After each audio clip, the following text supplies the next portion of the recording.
To Sydney now for an update on the collapse of a building in Burwood in the city's inner west. Our reporter Miles Holbrook-Walk is on the scene for us. Miles, hello again. What can you tell us?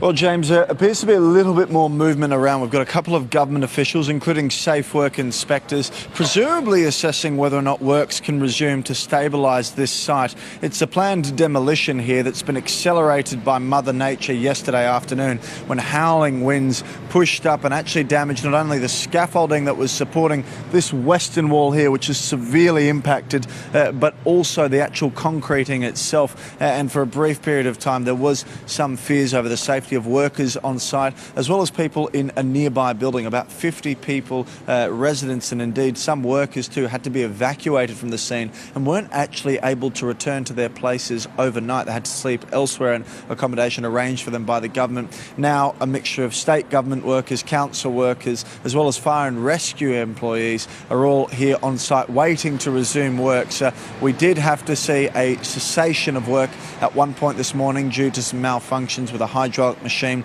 It was quite interesting, I should note too, yesterday afternoon at one stage to hold up this western wall they actually used another heavy duty machine just to pivot against the wall and to prevent any further demolition and debris falling in and around. The inconvenience is still being felt today, although authorities are hoping to reopen Railway Parade behind me. Of course, the trouble is you do have some medical specialists just behind me here.